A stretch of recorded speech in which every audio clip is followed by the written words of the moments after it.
నన్ను విడిపించిన, నన్ను రక్షించిన, నన్ను క్షమించిన, నన్ను కరుణించిన నా యేసుకే స్తోత్రము, నా క్రీస్తుకే వందనము, నా యేసుకే స్తోత్రము, నా క్రీస్తుకే వందనము.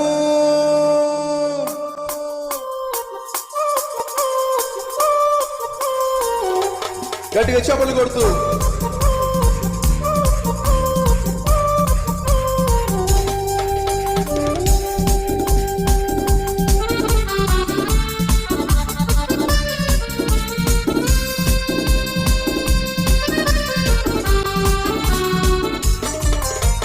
విడిపించిన, నన్ను రక్షించిన, నన్ను క్షమించిన, నన్ను కరుణించిన, మరోసారి నన్ను విడిపించిన, నన్ను రక్షించిన,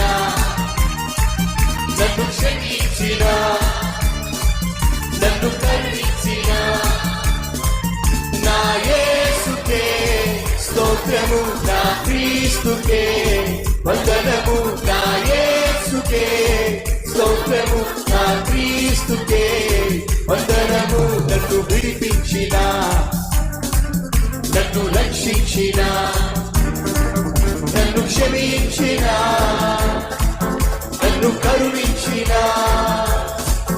నా యేసుకే స్తోత్రము, నా క్రీస్తుకే వందనము, నా యేసుకే స్తోత్రము, నా క్రీస్తుకే వందనము.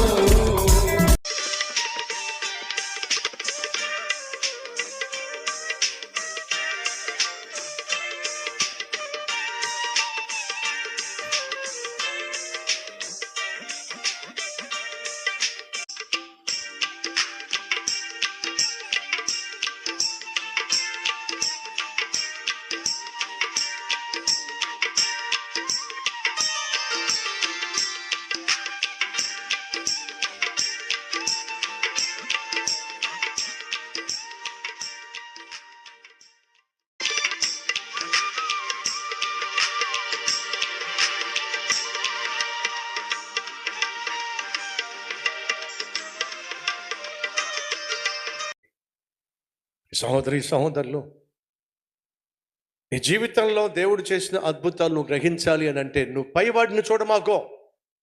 నీకంటే మంచి స్థితిలో ఉన్న ఉద్యోగస్తున్నో, నీకంటే మంచి స్థితిలో ఉన్నటువంటి అక్కనో చెల్లినో చూసి ఏం చేశావు దేవుడా, ఏం చేశావు దేవుడా అంటే నీ జీవితంలో ఎప్పుడూ కృతజ్ఞత కలిగి ఉండవు. ఓ ధనవంతుడు కిటికీలోంచి చూస్తూ ఉంటే పనివాడు చిన్న టిఫిన్ బాక్స్లో పచ్చడి మెతుకులు పెట్టుకుని ఆ పచ్చడి మెతుకులు తింటున్నాడండి. అవి కూడా చక్కగా కలుపుకొని ముద్దలు చేసుకొని పచ్చడి మెతుకులు, అబ్బో ఎంత సంతోషంగా తింటున్నాడో. కానీ ఆ పచ్చడి మెతుకులు తింటున్నటువంటి ఆ పనివాడిని చూసి ఆ ధనవంతుడు మనస్ఫూర్తిగా, ప్రభువా ప్రతిరోజు 2-3 కూరలతో రుచికరమైనటువంటి ఆహారము తినే భాగ్యాన్ని నాకు ఇచ్చావయ్యా, లేకపోతే నేను కూడా అలాంటి పచ్చడి మెతుకులే తినాలి కదయ్యా. 2 చేతులు జోడించి కృతజ్ఞతలు తెలియజేశాడండి. ఆ పచ్చడి మెతుకులు కమ్మగా తింటున్న, పచ్చడి మీద కలుపుకొని తింటున్న వాడు ఇలా కార్నర్ చూస్తే అక్కడ ఆ తొట్టిలో ఎవరైతే టిఫిన్ పడేస్తున్నారో, అన్నం పడేస్తున్నారో, ఆ పడేసినటువంటి ఆకుల్లో నుంచి ఒకడు ఆకుల్లోంచి అన్నం ఎరుకుంటున్నాడండి. ఆకుల్లోంచి ఎరుకుని తింటున్నాడండి. అది చూసిన ఈ పనివాడు, ప్రభువా ఆకుల్లో ఉన్న అన్నం ఎరుకోకుండా నా టిఫిన్ బాక్స్లోనే అన్నం తినే భాగ్యం నాకు ఇచ్చావయ్యా. వాడు చూడు ప్రభువా, వాడు తినడానికి పచ్చడి మెతులు కూడా లేక నిన్నటితో మొన్నటితో పడేసినటువంటి పాచిపోయిన అన్నం తింటున్నాడయ్యా. కనీసం టిఫిన్లో అన్నం తెచ్చుకుని తినే భాగ్యాన్ని ఇచ్చావు, వందనాలయ్యా. ఆ భిక్షగాడు ఆకుల్లో నుంచి అన్నం తింటూ ఉంటే పక్క నుంచి అంబులెన్స్ వెళ్తుందండి. అంబులెన్స్ వెళ్తున్నప్పుడు చూశాడండి. చూస్తే లోపల ఎవరో తలకాయ బాదుకుంటున్నారని, భార్యో లేకపోతే మన కూతురు కానీ తలకాయ బాదుకుంటుంటే అది చూసి, ప్రభువా నేను భిక్షగాడినే కానీ ఆరోగ్యం మాత్రం బాగుంది కదా ప్రభువా, నీకు వందనాలయ్యా, నీకు స్తోత్రాలయ్యా.